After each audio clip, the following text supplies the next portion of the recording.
Well, I wasn't sure my subject was going to attract many people, but perhaps you've caught on to the idea behind it.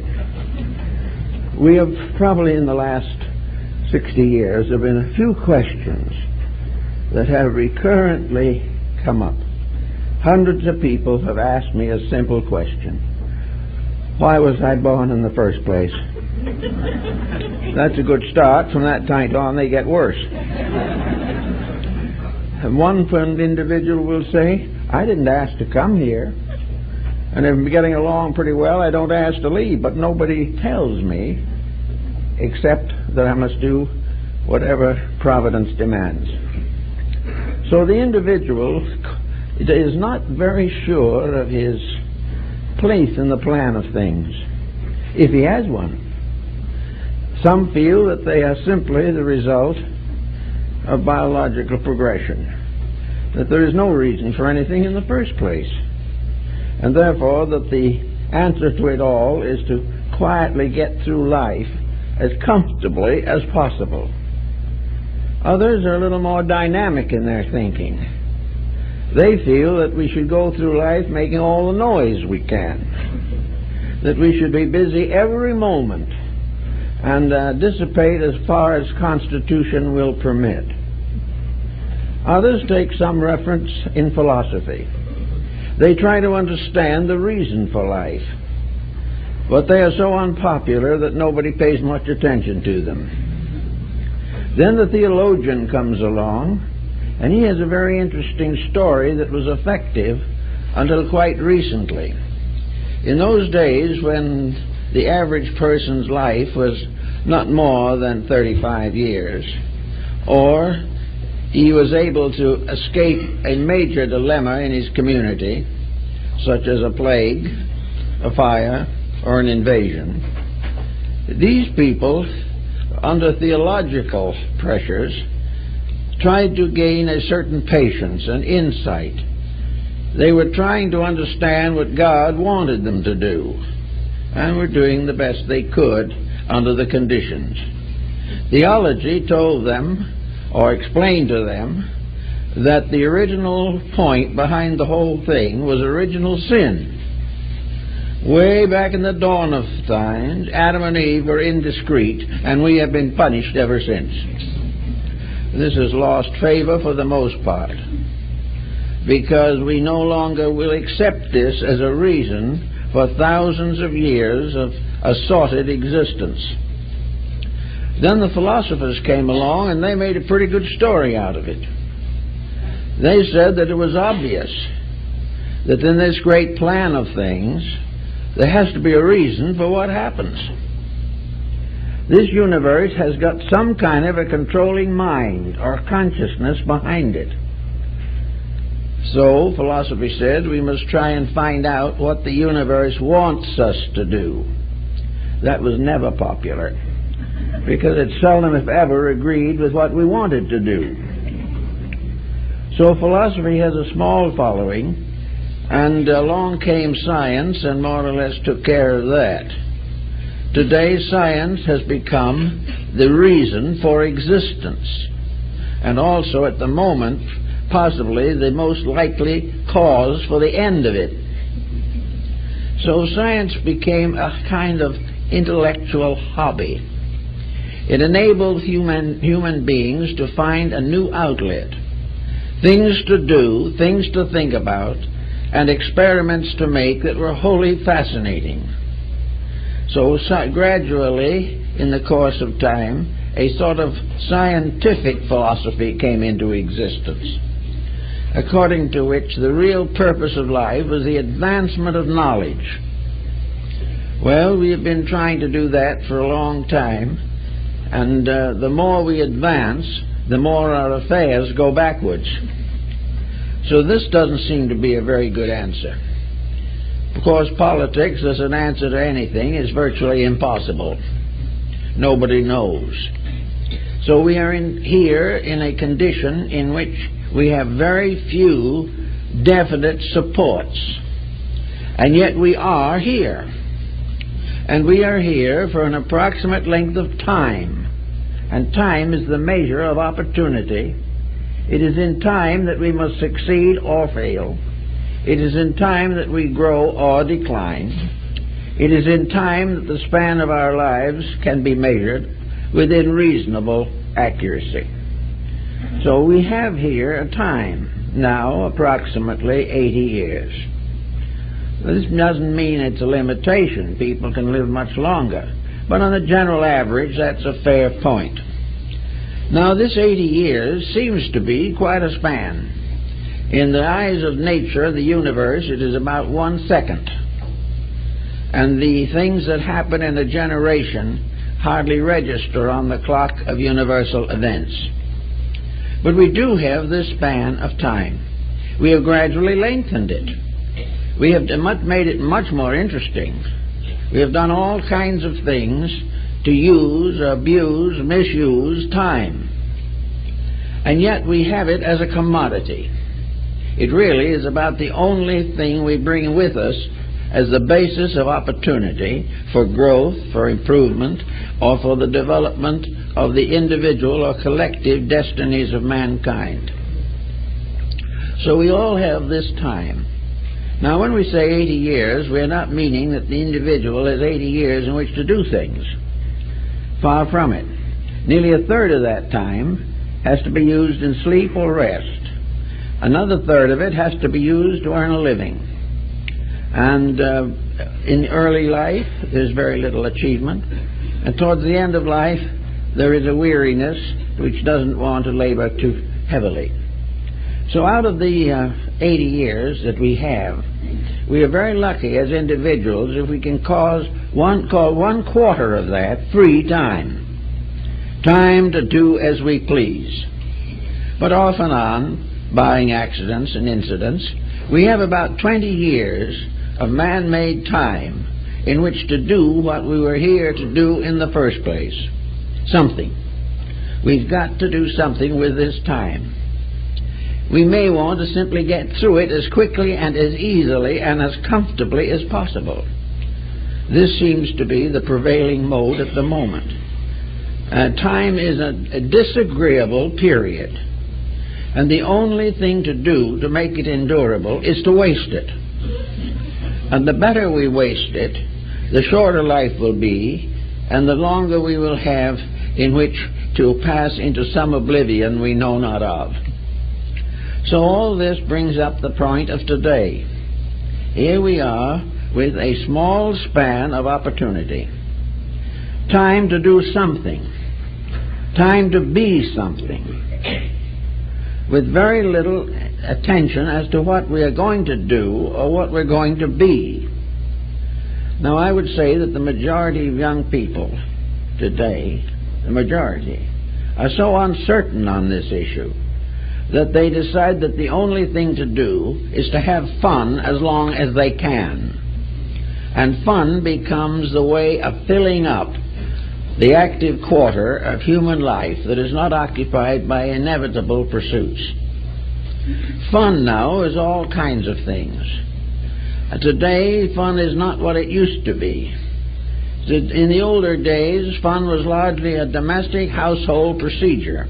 The small community made its own entertainments, and between birthday parties and Christmas and holidays and church festivals, the individual got the idea that he was enjoying himself.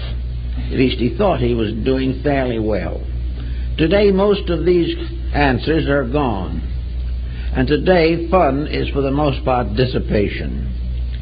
Fun is the individual definitely and desperately trying to forget the reason for himself. And yet he has this self. He cannot explain it, but he knows it's there. He knows that this self in him is alive and is part of a greater life. He breathes, he thinks, he feels. Therefore, there is some part of himself that is in there as a conscious unit, a being. And this being is to the most part an annoyance. This being may have brought forward from the past a certain amount of moral tradition. It may also watch news reports and see what happens to people who abuse being and the trouble they get into. But having watched everyone else get into desperate trouble, the new viewer gets into the same trouble himself without a moment's hesitation. Actually, we are here without motivations, and yet we have opportunity. So one of the things we must admit about life is that for many people at least, life is a wasted opportunity. There should be something better we can do with it. There should be something about it that we can pass on as an achievement, so that our descendants will be glad that they are here and that we have made life better for them. So this problem brings up the great issue that we want to discuss, the proper use of time. And we must admit, I think, the old saying that time is not for wasting. And yet we are doing everything we can to waste it. Our entertainment is a waste of time for the most part. It has been highly philosophized that all these various programs indoctrinate us in great principles and truths and encourage us to avoid ills. But in practice it does not work that way. We simply sit glued to the tube, and whatever is on there we take. And we waste the time that we might be doing something with. Now, one of the reasons why we come to this conclusion is that every once in a while an individual has an opportunity. He has a chance to do something bigger and better than he's ever done before, and he is totally inequipped to do it. He has not any background that is going to support a better level of living or thinking than he now has. He hasn't advanced his studies well enough to claim a better profession. He hasn't a deeper understanding of life with which to build a better home. He hasn't any basic moral integrities to impart to his children. And in the world of politics, he does not know who to vote for, and for the most part doesn't care. Now this is not good, and yet it comes about as the inevitable result of an unplanned life. Now you tell people today, young people especially, that life is something to plan for, and they will do everything they possibly can to get rid of you. They do not want to plan, because they'll feel that they are surrounded by circumstances that make planning useless. And one of these is nuclear warfare. Many young people today do not expect to fulfill their life expectancy. They believe that somewhere along the line they are just going to be eliminated. Therefore, what they think, what they do, and why become comparatively unimportant. The problem is to live now and make every opportunity to enjoy yourself while you can. This was the motto of the old Romans: eat, sleep, and be merry, but tomorrow you may die. This type of thinking has always burdened a world that continued to nurse ignorance and continued to support falsehood. But now in the 20th century, things are getting a little more complicated. There are more people, there are greater problems, there is less integrity, there is more conflict, and every individual sort of feels that his neighbors are his enemies. And the neighboring countries are enemies, and those in office are enemies, and life itself, from the storekeeper to the politician, each is an adversary in itself. So we are here in a world in which most people are not able to cope with the daily circumstances of life. Now those who are a little older in years have certain inheritance of thoughtfulness, and they are continuing to the best of their ability to make life a little better for themselves and each other. And youth is coming face to face with a major dilemma of its own. It is now becoming increasingly obvious to young people that dissipation is a fatal mistake. That this problem of trying to obscure time, trying to waste time by forgetting you even exist, is not working out. Little by little, a younger generation is destroying itself, or at least disillusioning itself about its own attitudes. So with this type of thinking, we have to realize that an educational process is going on, whether we know it or not, or whether we like it or not, or whether we will accept it or not. Life is not a series of events that have no relationship to each other and no meaning. To attempt to prove that life is meaningless is to gradually transform an interesting and remarkable existence into a state of meaninglessness. It is meaningless simply because we have destroyed the meaning ourselves. So out of this comes a gradual recognition that is taking over very strongly at the present time, that the life of fun, the life of do as you please, the life of give no thought to each other, all this type of thinking is definitely wrong and is producing definitely destructive results. This is the most active and most positive proof that we have that the universe is an integrated being, that the universe has integrities. One of the simple evidences bound through the ages has been that those things which have integrities receive natural support. Those that go against integrities destroy themselves. Nature does not give a victory to that which is not right. It gradually, inevitably, and remorselessly forces the individual, the generation, or the humanity back into line with truth and with fact. Now we're beginning to see this. We're beginning to see the young people we knew a few years ago starting now out in life, and we see now that they are wrecks. We see that they have lost all their values, that the moral code is falling apart, and that freedom, as we call it today, is nothing but a travesty. It is the ability of the individual to do nothing, the right that he has to be wrong in every sense of the word. And this is simply not working out. If we could prove that a lawless generation lived better because it lived according to its own inner convictions, it would be different. But the moment the individual breaks away from the basic patterns of society, he is in trouble. And he will remain in trouble until he finally is brought back into line.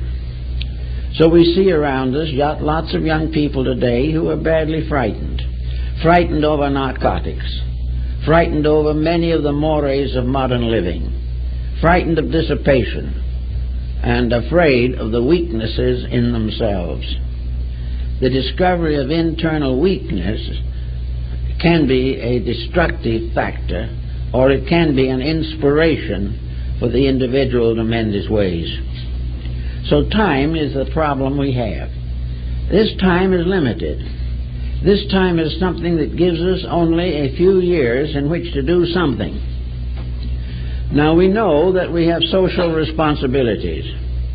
We know that we have responsibilities to the bodily needs of the flesh in which we dwell. We know that we have to contribute to the support of society. We know that we have to have some kind of income or compensation for effort in order that we can live and eat and have shelter over our heads and educate our children. These are jobs. These are duties. But on account of the civilization we're in, most of the charm of these duties has disappeared. It used to be that many jobs were inspiring. It took something to be a good shoemaker, and when you were a master shoemaker, you were a person of consequence. Now this type of ability is comparatively lost. It is only in the arts, practically, that any individual initiative is recognized.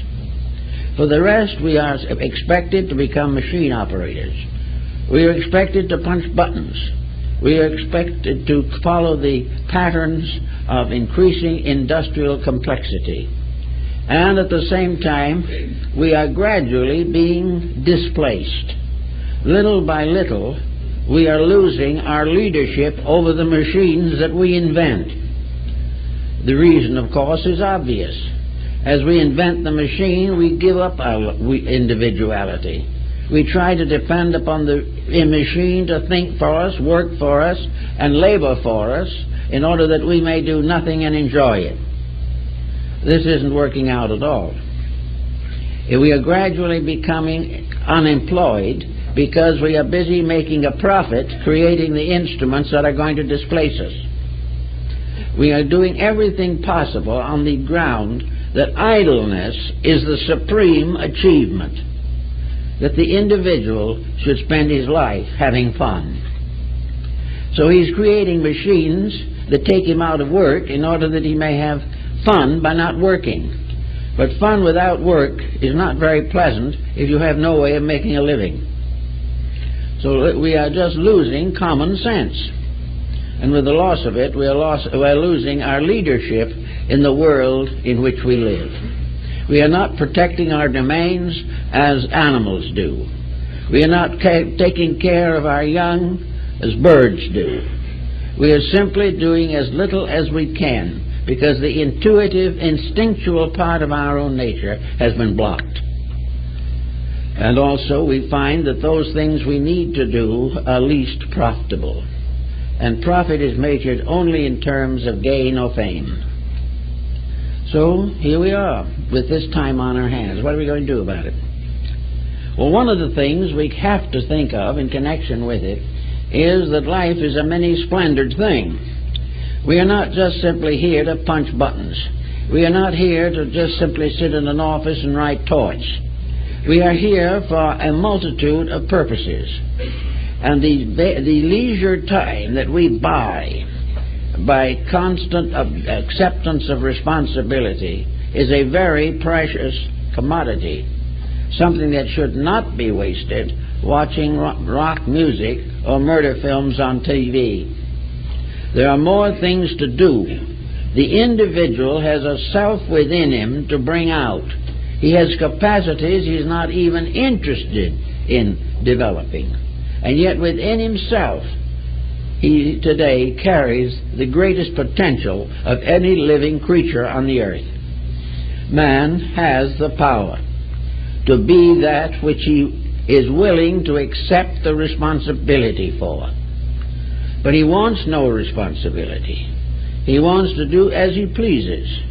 He wants not to work, but to spend. And to keep on spending without keeping on earning comes to a bad end. It is the same in almost everything we do. We are flattered into extravagance.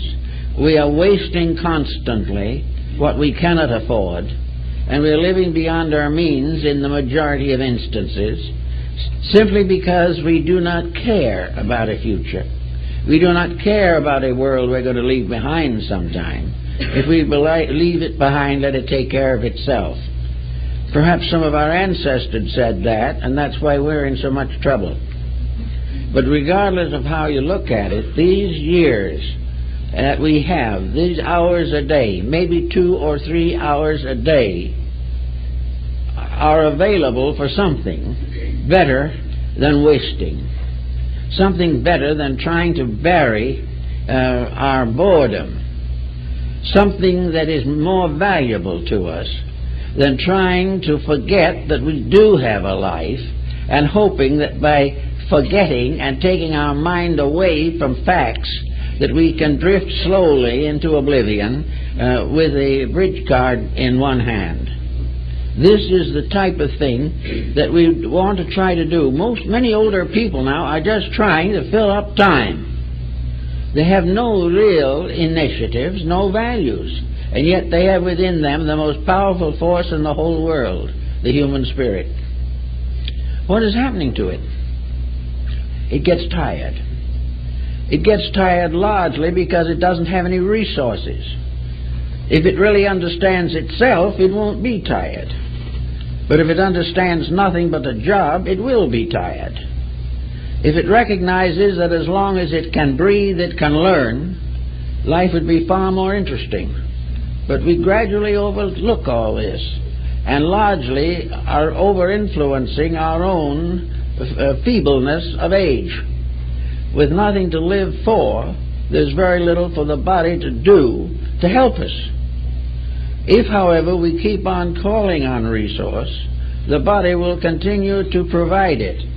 Maybe not completely, but enough to give us a very interesting and purposeful existence.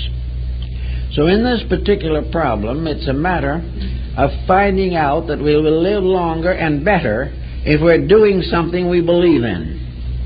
If we're making some kind of an effort to help others, to advance the cause of good projects, if we are definitely engaged in meaningful activity that satisfies the mind, the heart, and the hand, we will have a much better chance of help. There's nothing that is more likely to produce a very serious health relapse than a life devoted to escaping responsibility. The more we escape, the more we compromise, the more we dissipate, the more likely it is that we will practically die on our feet because we have nothing left to live for.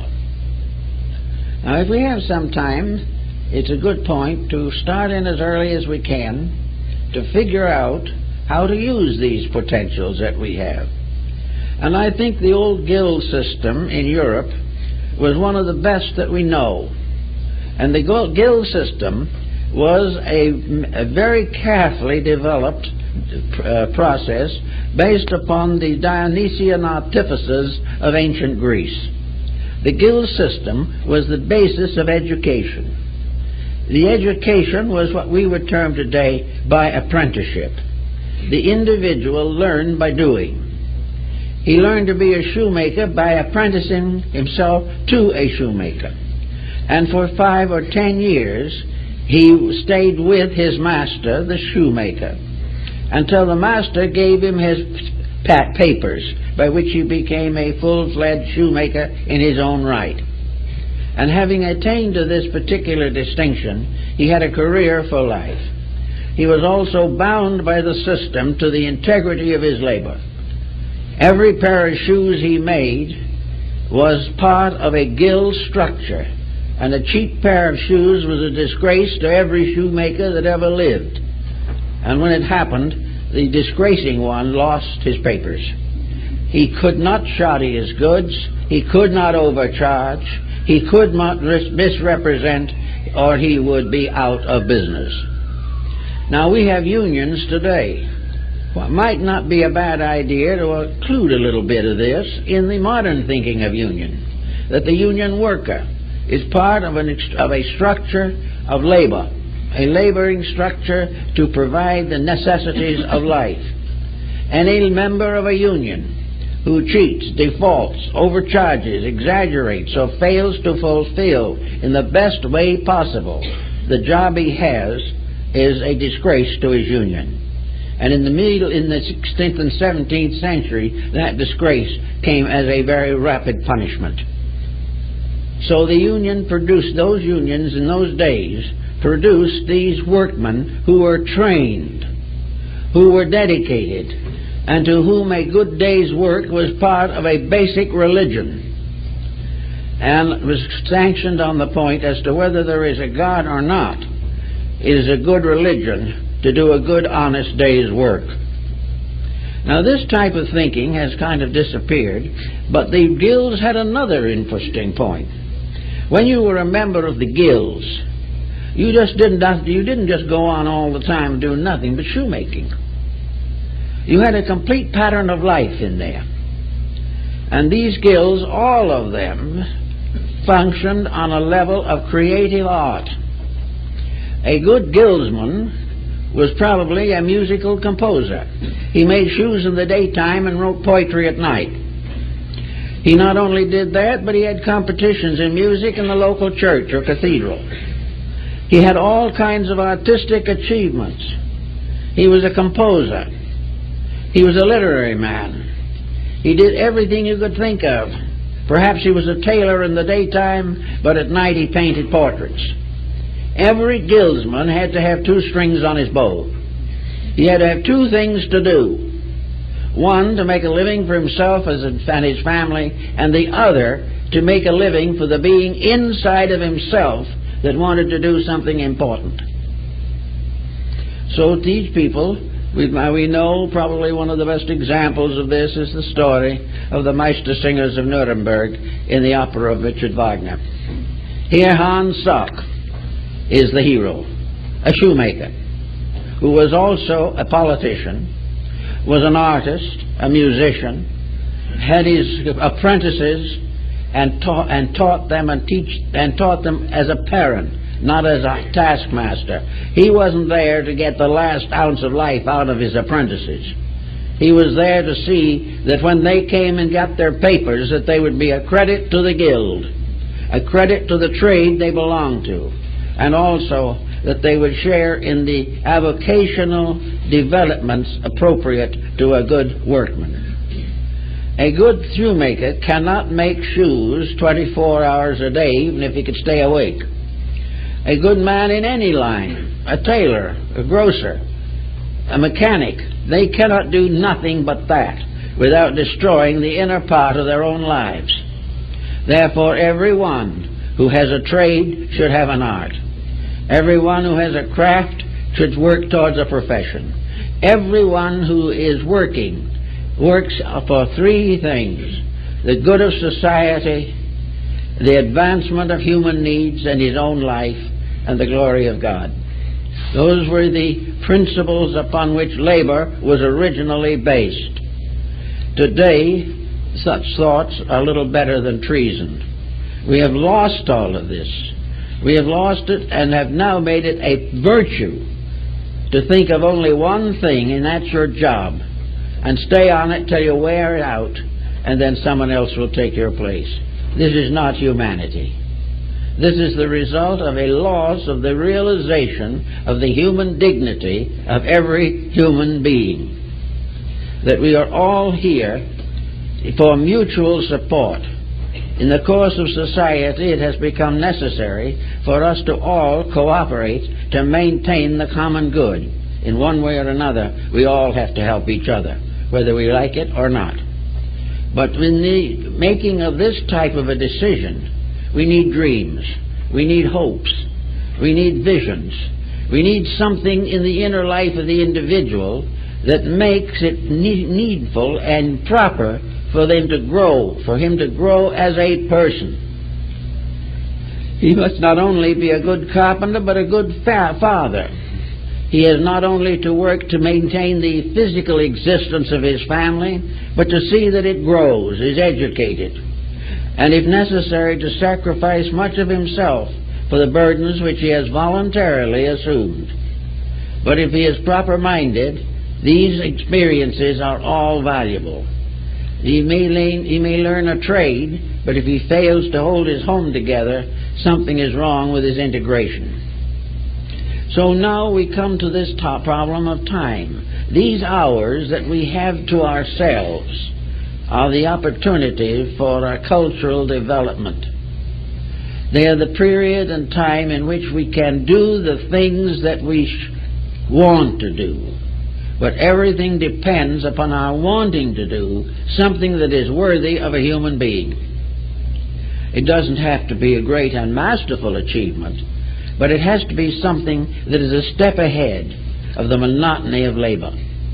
It has to give some contribution to the involving and evolving of life.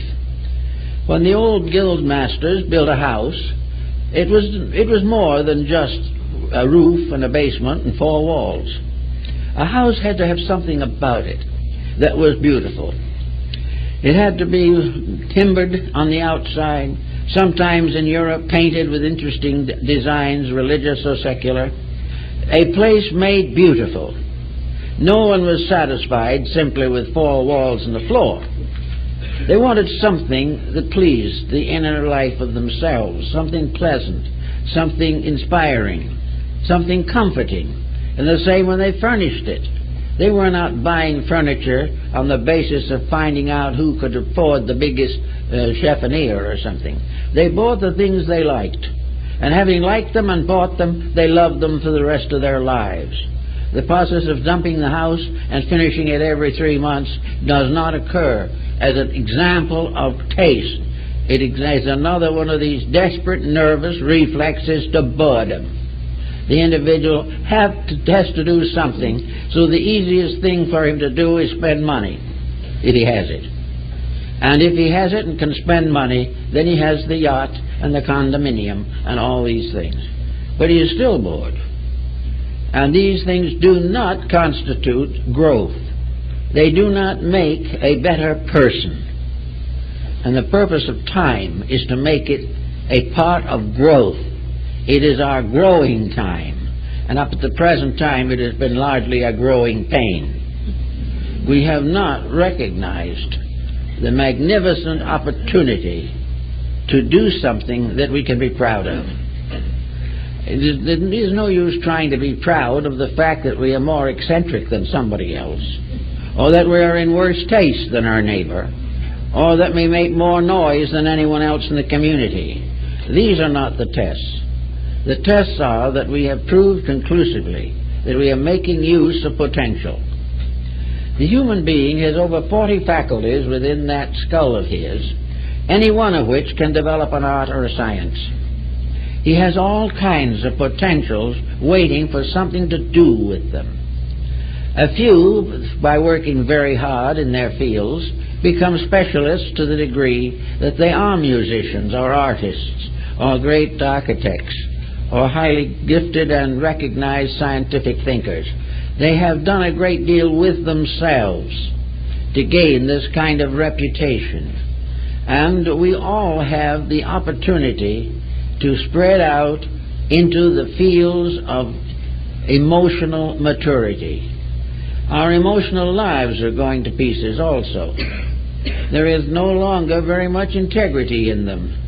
Emotion at the present time is simply a quick reflex to escape boredom.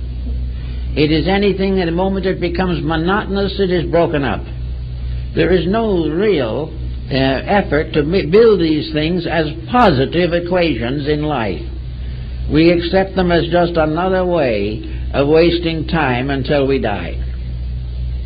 So out of all this time wasting, we are becoming a world of alcoholics, drug addicts, and what have you. The entire theory of life has fallen apart. Now, fortunately, in the midst of all of this, the prodding of inner conscience has begun to move things a little bit. More and more people every day have come to the conclusion that delirium tremens is not an achievement. Are they also beginning to realize that a series of divorces is not the symbol of a successful marriage? And also that children becoming minor delinquents are not proof that we're doing things well in the home. Little by little, we are beginning to realize something that we wanted to forget, and that is there are rules in here somewhere. There are rules that created us in the first place. They are rules that are magnificent in their potential. The rules far beyond anything that we can achieve or hope to achieve. We cannot keep the stars in their courses. We cannot prevent the changes of seasons. We cannot make any great variation in the laws of nature, but we don't need to. Most of these laws are working eternally for a purpose. And in these laws there is an integrity, even when the laws do not please us.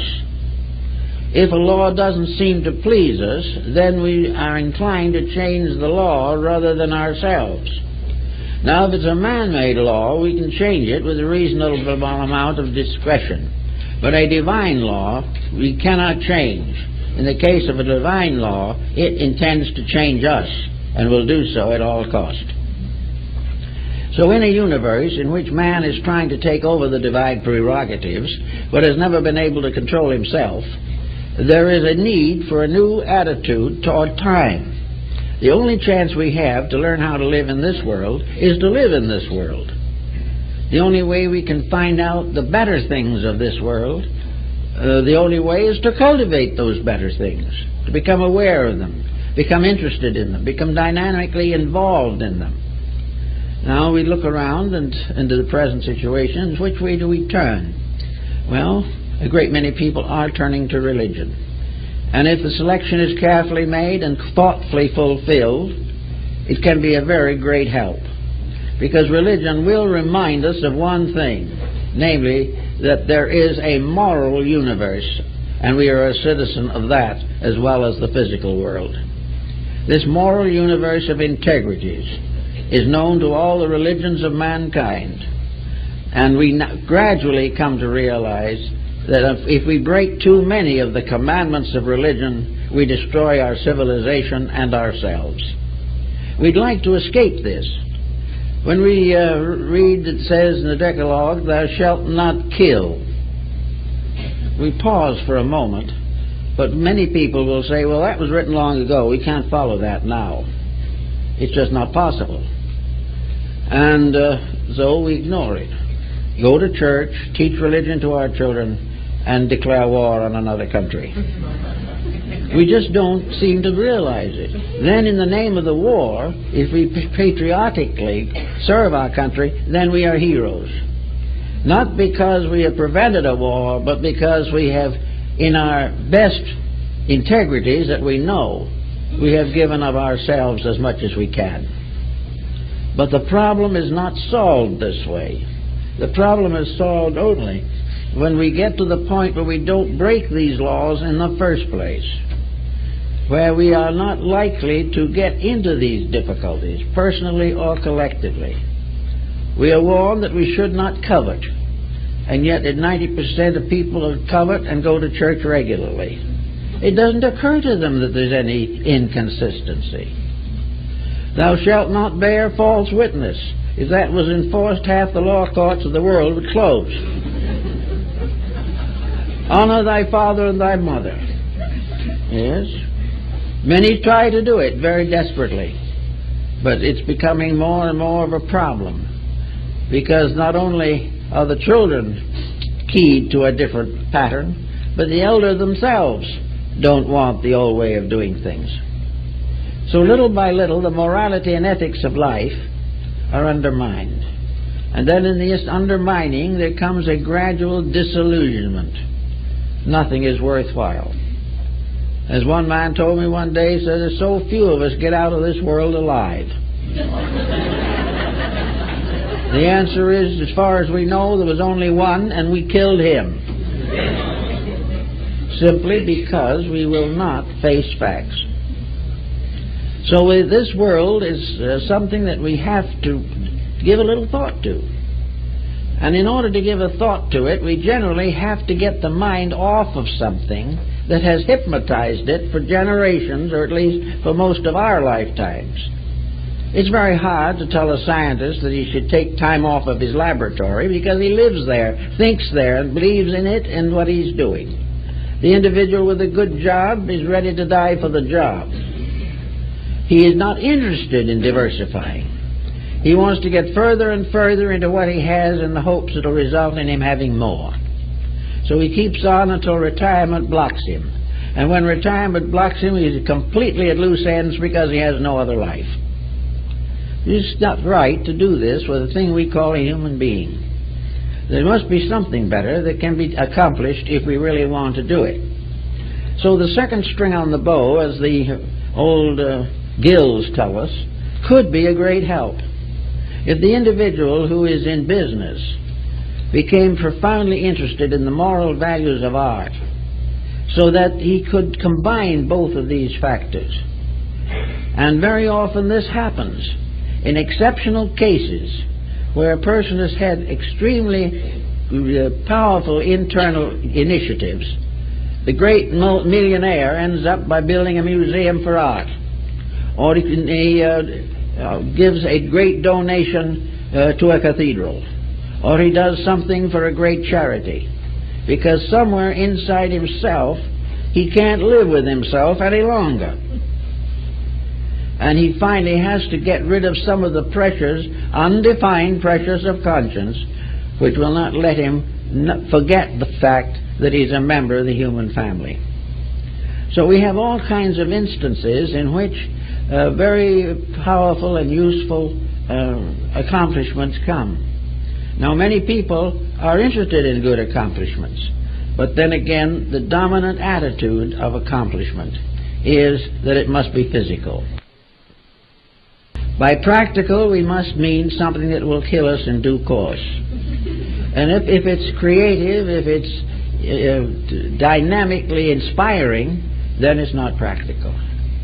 The practical thing to do, if you want to leave a fortune, is to leave it to an institution that already has one, so that it will continue to flourish and do the things that it is doing, but may or may not make any permanent investment in common good. Everywhere, the individual is now tempted to support trivia and not the things that are necessary in life. And where we have good-heartedness, we also often have lack of discrimination, and the generous person is simply deceived and exploited. All of these things added together make a kind of a sad picture out of the noble creature which we call man. It just does something to prove to us that in some way we're not as far from the jungle as we thought we were. That actually we will never really achieve our humanity until our heads are in the air, are way up in the sky of truth, and our feet are on the earth. Man has been given the power to think, to dream, to create, and it is necessary for him to use these powers in their higher echelon of meaning, that they are to be used to achieve the more noble and significant actions. Looking back over the world's heroes, we find that those whom we most admire, who have gone before, have been those who have made a great and unselfish contribution to the common good.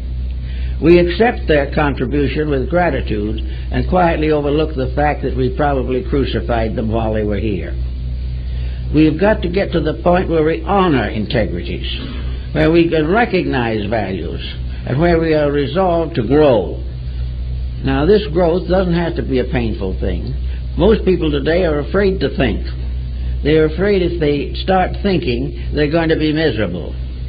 The truth is, if they don't think better pretty soon, they're going to be miserable anyway. So that actually creative thought is a cure for misery, not a cause of it. The cause of misery is an individual situation in which the individual lives below the level of his own humanity, which he can't afford to do, because if he does, he'll be in trouble forever.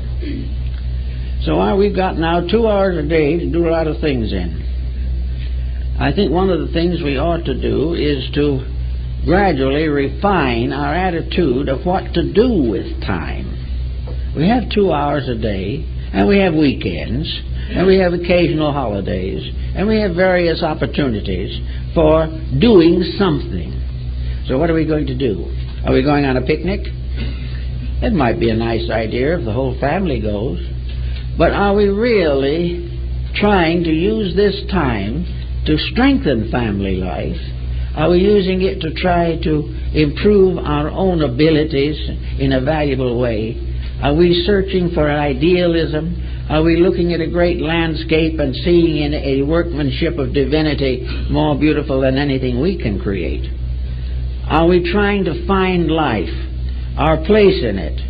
Are we trying not to be cast away on the desert island of materiality? We are trying to do something to make life beautiful, not only for ourselves but for others. Well, we have 3 general fields in which we can operate. And these are the fields of the yogas of India. The first and most apparent field is service. Service of something that is important. Service of something that we respect. Service that calls out of ourselves sympathy, understanding, charity. Something that makes life better because we have given of ourselves and not of something that we had. So service in the cause of the less privileged, and in the larger domain of things, a career built upon the protection of those values which we are likely to forget. Service is very important. Service is something that can really take the place of television, which is a tremendous interval. But instead of watching somebody murder somebody on TV, we can do something that is at least constructive. We can try to help someone we know is in little need of help. We can become involved in community projects, which today are very numerous. We can do all kinds of forms of service and find greater help and greater happiness in working with underprivileged persons than we find listening to rock music on radio. And we can do something with life gradually to make ourselves a little bit glad about ourselves, that we are doing something that might be of some general public value. Now, the second form of growth, of unfoldment, is self-improvement. Self-improvement implies a great many things. Young people starting out today have problems of education. They are not planning an education in most parts. They are looking around or listening to somebody tell them what job will make the most money. They don't realize the fact that the job they are going to plan for, because it makes more money, may not even exist by the time they graduate. We are losing more people who were trained in something that is no longer being done than we can afford. So instead of this type of thing, there can be a discrimination, a discretion. What kind of a future can a young person make or build that is almost certain to survive? It won't be a computer, because the computers of 10 years from now he won't be able to operate without at least 10 more years of instruction. It won't be to make a better mousetrap, because they are practically extinct. The man who made the last buggy whip was a master workman, but he starved to death.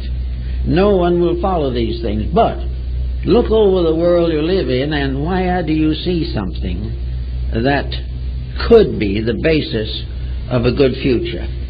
Well, one thing it seems to me should be given some consideration is language.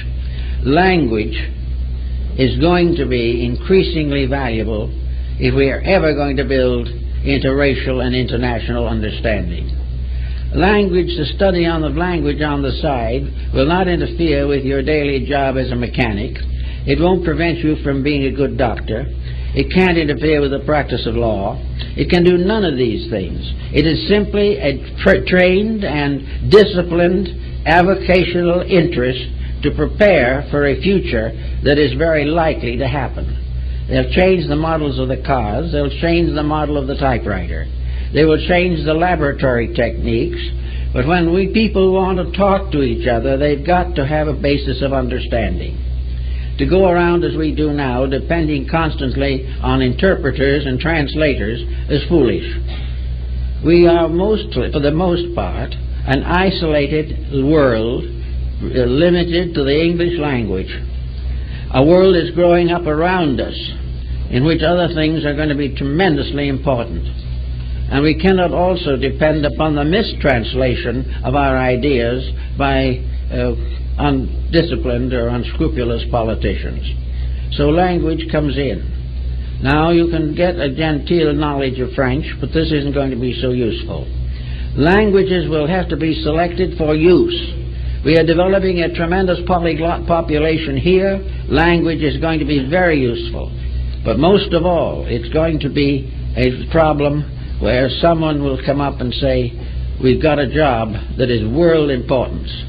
We need a good American to fill this job, but he must speak Russian.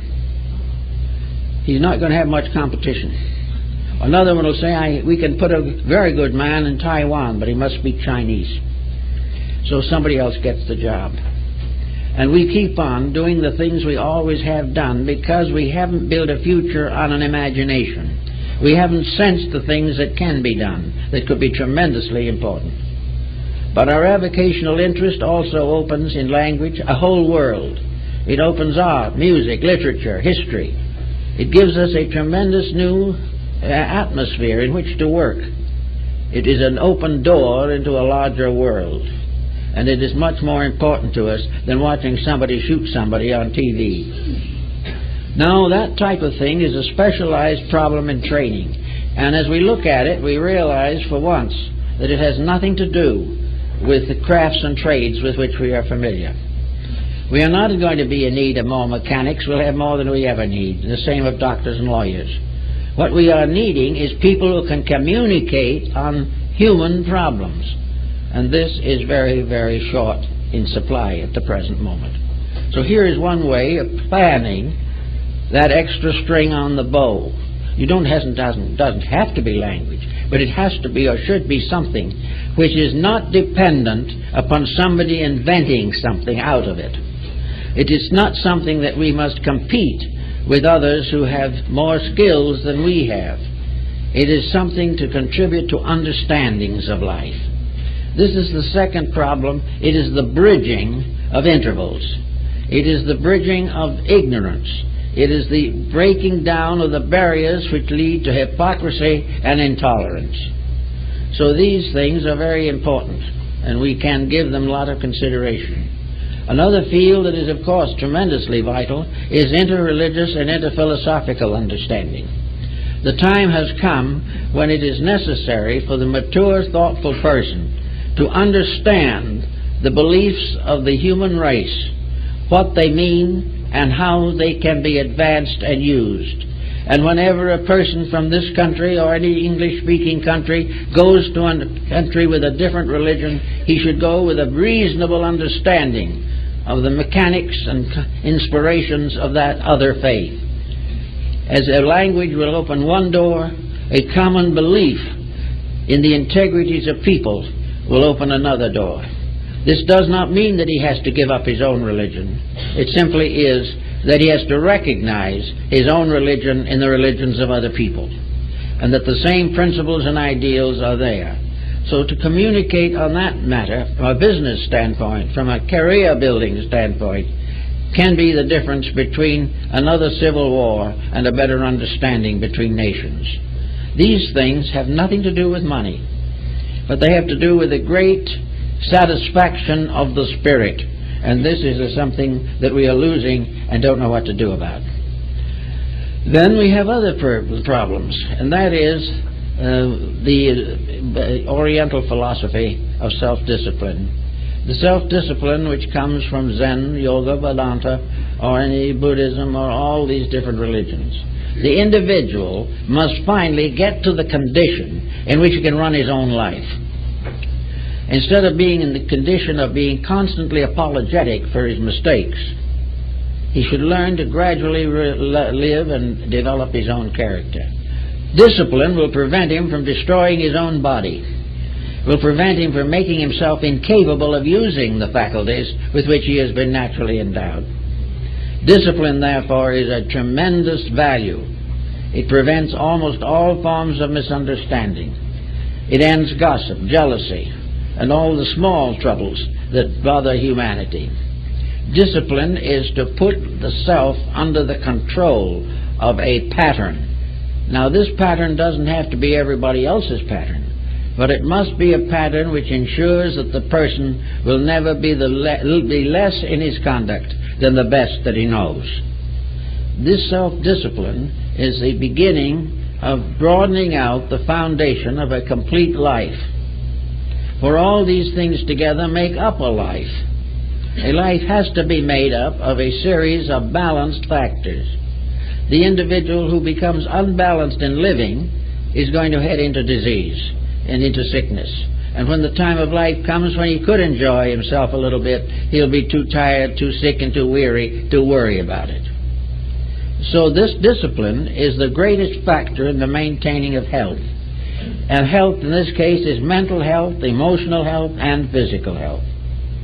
So a little time devoted to this problem, a little discipline every single day, a fulfillment of those things which are best as they arise, the control of temper, the control of unkindness, the end of bickerings, the ability to live with someone who disagrees with you and still live happily and harmoniously, simply because you have overstepped or gone above the basis of quarrels.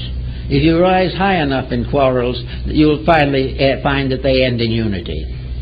But if we nurse them on the earth, they will never get over it. So there is another point where discipline is very, very important. Now, all children growing up, and young people, and for that matter, all old people, must learn to love beauty and love life as it is. Instead of going out to criticize everything they see and do, they've got to learn the dignities of life. They've got to learn to appreciate emotionally and mentally the beauties with which this world has been naturally endowed. The sunsets, the gardens, the flowers, the trees, these things are remedies for hate, suspicion, and despair. Little by little, the natural universe, if given an opportunity, can bring great consolation to our hearts and minds. We have to gradually learn that we live in a beautiful world, and if it looks a little otherwise, it's largely because of us. That actually we live in a well-disciplined pattern. We live in a world that is almost like a great clock in which everything runs on time. We are living in a world in which laws and rules and patterns are highly protective. But we have taken the attitude that protection is a kind of imprisonment, that we are being protected from doing the things we want to do, when in reality we are protected from doing the things that we can't afford to do, but we don't realize it. Therefore, to cooperate with nature, to recognize the natural beauty of existence, to gradually cultivate the power to control all emotions that are destructive, will give us a new understanding of life. If we begin to see the beauty in things, we're not going to watch the things that are not beautiful. We're going to realize that asymmetry, discords, these things are the result of ignorance, of misunderstanding, and of excessive lack of discipline. We are going to realize that where the individual can't endure himself, can't live with himself, can't understand himself, he will make a loud noise. This doesn't solve anything, but it gets it out of his system, but only for a moment. 5 minutes later, he has to make another loud noise, and so on until he is too weak to continue the process. Actually, therefore, we have to recognize that time is a problem in health. Time means that we should do everything possible to maintain as good a body health as we can for a reasonable length of time. That we should try to be able to face life with a certain amount of conserved vitality. If we waste everything we are on riotous living, we have no vitality, we have no health. And not only is health important toward the perpetuation of life, it is important for the moods in which we become involved. The individual who has lost his vitality, who is variously dissipated, run down, confused physically, and ailing most of the time, cannot have the proper internal adjustments with truth or reality. Now we have another fight in connection with this, and that is this problem of reality. The sophisticate, the skeptic, would like us to believe that there is no truth, that there are no realities, that existence is a vast unconditioned accident, that all things just happened, and that this just happenings includes everything of biology, archaeology, astronomy, everything you can think of. The universe never was an intelligent thing. It was just there. Now, to have thousands of years of culture and 20 years of education in our present embodiments and be told that nothing means anything in the first place or the last place is a little bit weak. It is a little bit an indication of stupid sophistication. It is not that way. You cannot assume, even for a moment, that this vast machinery that we see around us is without a soul. It has to have a mind. It has to have realities, and it has to have purpose. We can't imagine an eternity going on forever beyond the concepts and beyond the furthest imaginations of mortals simply for no reason. We too cannot actually also take it for granted that anything is the cause of itself.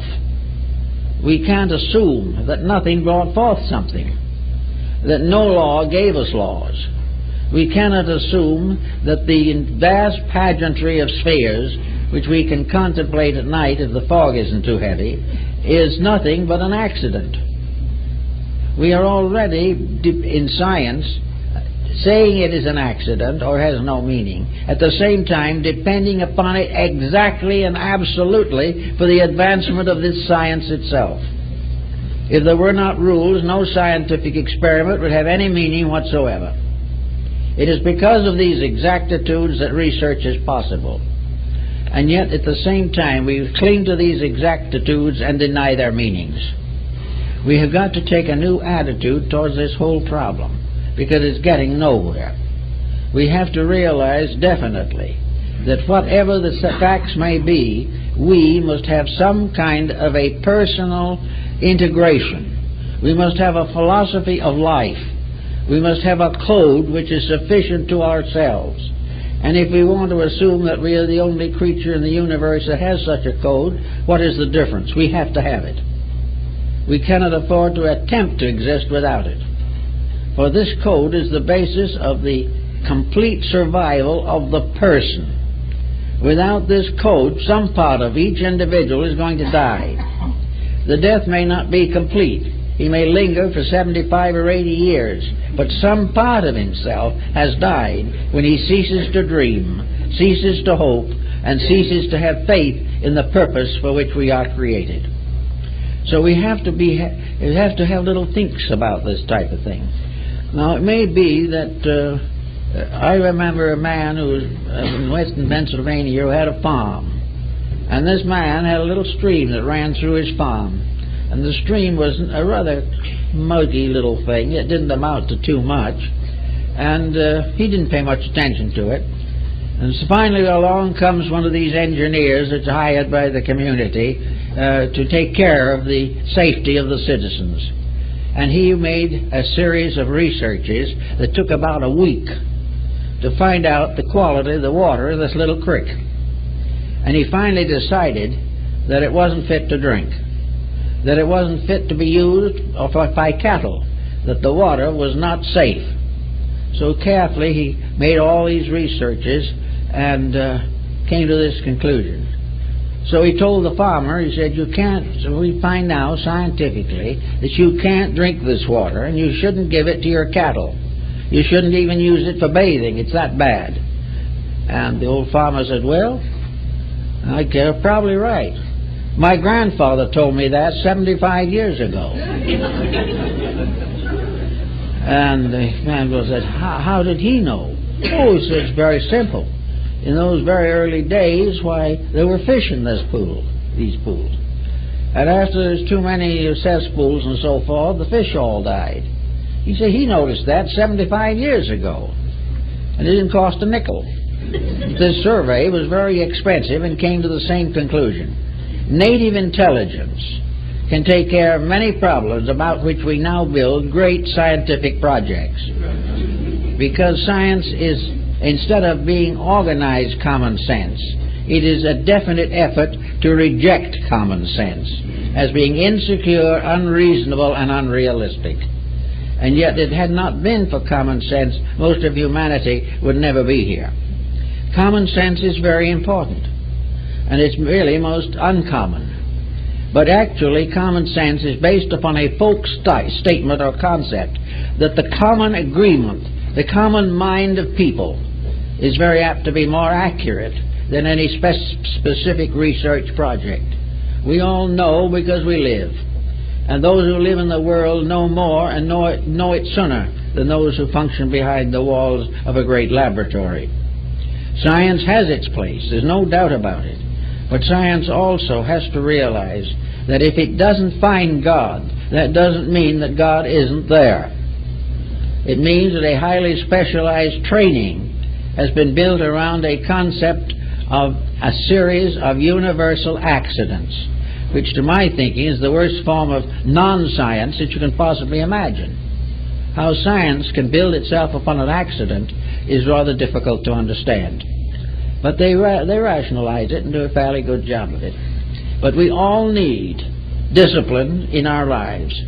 We need to say, as Muhammad is supposed to have said, that there is the 24-inch rule, the day, 24 hours, divided into 3 8-hour periods. Well, first of which is for rest and repose. The second is for labor. And the third is for the increase of knowledge and the glory of God. We need this kind of balance now. This is the same idea that the Gills had. The Gills, that the life of the individual has in it no place to do nothing.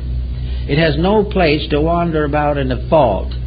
Whatever life we have is useful, must be useful to the day we die, and maybe a little longer if we really could understand all of it. But in any event, there should be no waste of time. Now, wasting time is not answer of joy. We do not have to make time a burden. Time is not a responsibility, it is an opportunity. With much time is good. There's time to have fun. There's time to be happy. There's time to serve the common good. But in all time there must be growth. There must be something accomplished that makes us better for ourselves. If time can in the long run make us happier, then our happiness will be real. But if we depend for happiness upon dissipation, our happiness will be fatal to our survival. Little by little, we have to keep the rules if we want the rules to keep us. And these rules are that we've got to do things that mean something. That relaxation and time are for good, for happiness, for growth, for the development of potentials, and in some cases we find people of retirement age who go into a new business and make a success of it. But if this business has something for the common good, the older person who is no longer so much concerned with wealth is likely to be a very good servant to a common need. Everywhere to work together is good. Everywhere to use spare time for pleasant labors. The Chinese, when he has a couple of spare time hours and he doesn't know just what to do with, is very apt to go out in the bamboo grove and read poetry. He might also go out in the bamboo grove and write poetry. Or he may join his neighbors in a little tea ceremony to be associated with the contemplation of the beauties of nature. We drive through the beauties of nature at a pretty fast rate, and we fly through even faster.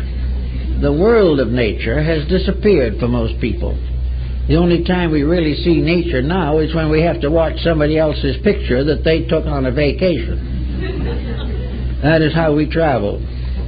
But there is a world that we're missing, a world that we're cutting out.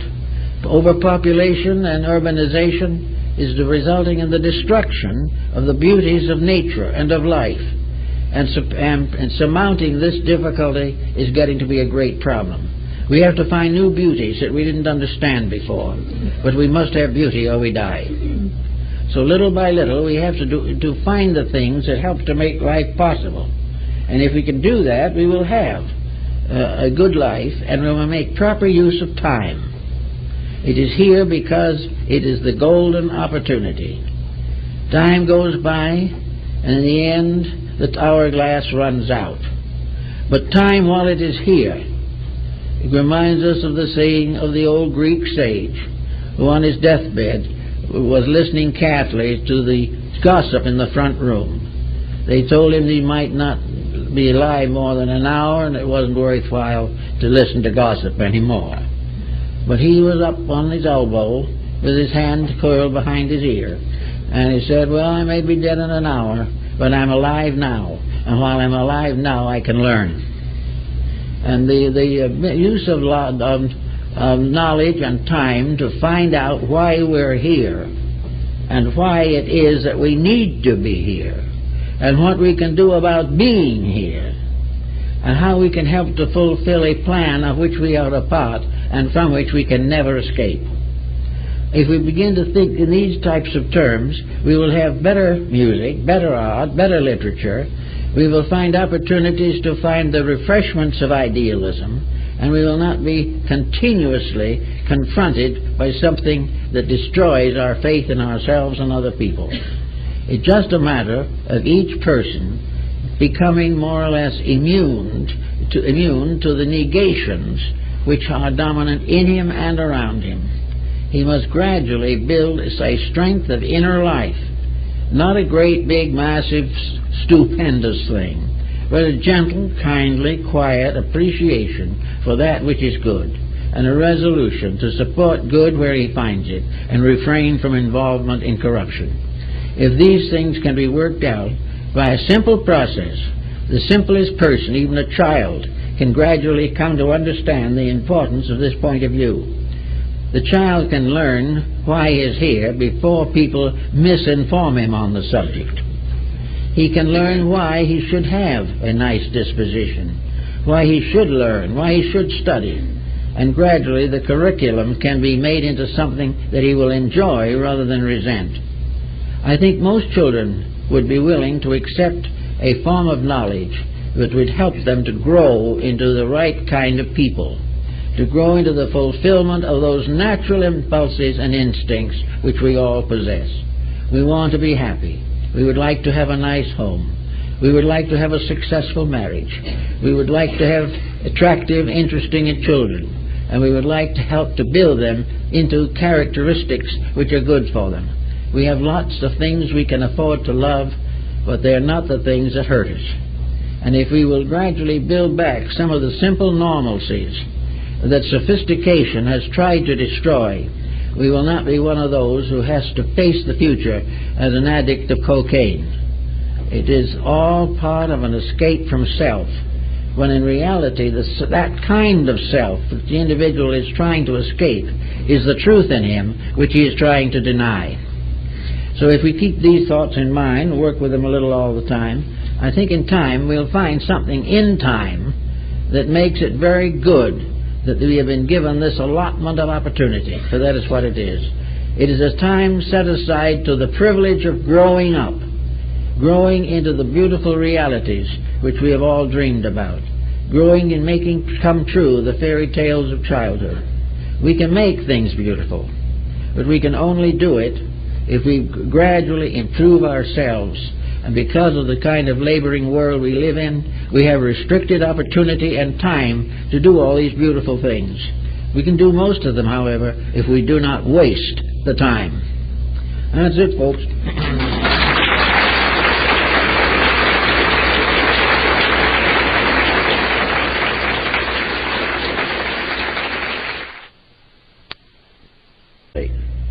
So out of the 80 years that we have, we are very lucky as individuals if we can call one quarter of that free time. Time to do as we please. But off and on, barring accidents and incidents, we have about 20 years of man-made time in which to do what we were here to do in the first place. Something. We've got to do something with this time. We may want to simply get through it as quickly and as easily and as comfortably as possible. This seems to be the prevailing mode at the moment. Time is a disagreeable period, and the only thing to do to make it endurable is to waste it. And the better we waste it, the shorter life will be, and the longer we will have in which to pass into some oblivion we know not of. So all this brings up the point of today. Here we are with a small span of opportunity. Time to do something. Time to be something. With very little attention as to what we are going to do or what we're going to be. Now I would say that the majority of young people today, the majority, are so uncertain on this issue that they decide that the only thing to do is to have fun as long as they can. And fun becomes the way of filling up the active quarter of human life that is not occupied by inevitable pursuits. Fun now is all kinds of things. Today, fun is not what it used to be. In the older days, fun was largely a domestic household procedure. The small community made its own entertainments, and between birthday parties and Christmas and holidays and church festivals, the individual got the idea that he was enjoying himself. At least he thought he was doing fairly well. Today, most of these answers are gone. And today, fun is for the most part dissipation. Fun is the individual definitely and desperately trying to forget the reason for himself. And yet he has this self. He cannot explain it, but he knows it's there. He knows that this self in him is alive and is part of a greater life. He breathes, he thinks, he feels. Therefore, there is some part of himself that is in there as a conscious unit, a being. And this being is to the most part an annoyance. This being may have brought forward from the past a certain amount of moral tradition. It may also watch news reports and see what happens to people who abuse being and the trouble they get into. But having watched everyone else get into desperate trouble, the new viewer gets into the same trouble himself without a moment's hesitation. Actually, we are here without motivations, and yet we have opportunity. So one of the things we must admit about life is that for many people at least, life is a wasted opportunity. There should be something better we can do with it. There should be something about it that we can pass on as an achievement, so that our descendants will be glad that they are here and that we have made life better for them. So this problem brings up the great issue that we want to discuss, the proper use of time. And we must admit, I think, the old saying that time is not for wasting. And yet we are doing everything we can to waste it. Our entertainment is a waste of time for the most part. It has been highly philosophized that all these various programs indoctrinate us in great principles and truths and encourage us to avoid ills. But in practice it does not work that way. We simply sit glued to the tube, and whatever is on there we take. And we waste the time that we might time, and the more we advance, the more our affairs go backwards. So this doesn't seem to be a very good answer. Of course, politics as an answer to anything is virtually impossible. Nobody knows. So we are here in a condition in which we have very few definite supports. And yet we are here. And we are here for an approximate length of time. And time is the measure of opportunity. It is in time that we must succeed or fail. It is in time that we grow or decline. It is in time that the span of our lives can be measured within reasonable accuracy. So we have here a time, now approximately 80 years. This doesn't mean it's a limitation. People can live much longer. But on the general average, that's a fair point. Now, this 80 years seems to be quite a span. In the eyes of nature, the universe, it is about 1 second. And the things that happen in a generation hardly register on the clock of universal events. But we do have this span of time. We have gradually lengthened it. We have made it much more interesting. We have done all kinds of things to use, abuse, misuse time. And yet we have it as a commodity. It really is about the only thing we bring with us as the basis of opportunity for growth, for improvement, or for the development of the individual or collective destinies of mankind. So we all have this time. Now, when we say 80 years, we're not meaning that the individual has 80 years in which to do things. Far from it. Nearly a third of that time has to be used in sleep or rest. Another third of it has to be used to earn a living. And in early life, there's very little achievement. And towards the end of life, there is a weariness which doesn't want to labor too heavily, which is a plague, a fire, or an invasion. These people, under theological pressures, tried to gain a certain patience and insight.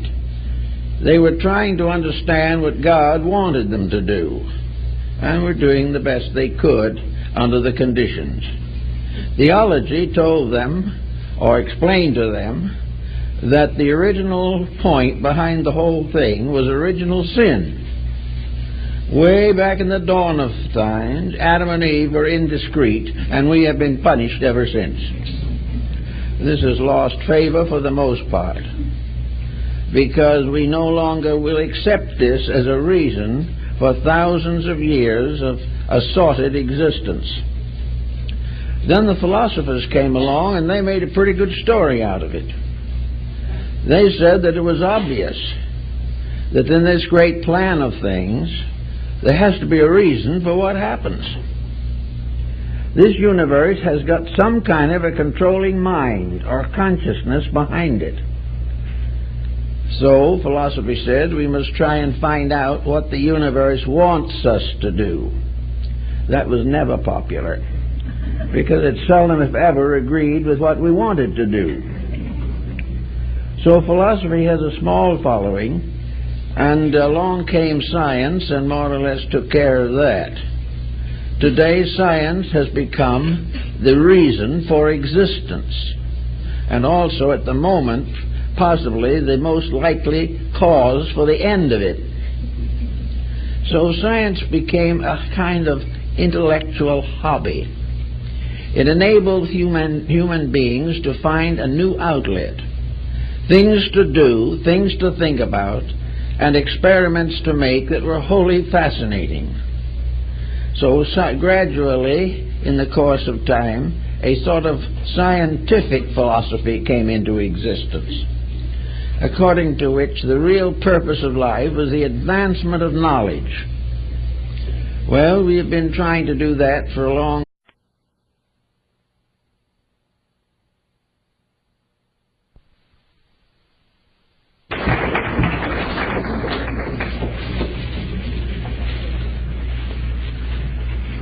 Well, I wasn't sure my subject was going to attract many people, but perhaps you've caught on to the idea behind it.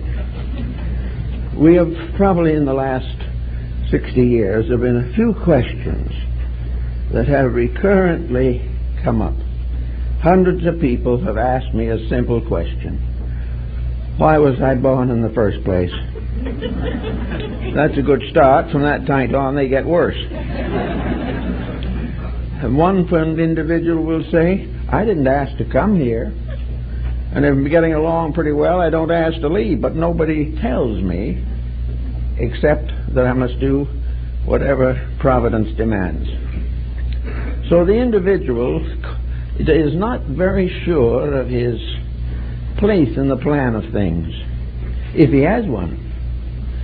Some feel that they are simply the result of biological progression, that there is no reason for anything in the first place, and therefore that the answer to it all is to quietly get through life as comfortably as possible.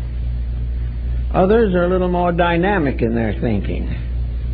They feel that we should go through life making all the noise we can, that we should be busy every moment and dissipate as far as Constitution will permit. Others take some reference in philosophy. They try to understand the reason for life, but they are so unpopular that nobody pays much attention to them. Then the theologian comes along, and he has a very interesting story that was effective until quite recently.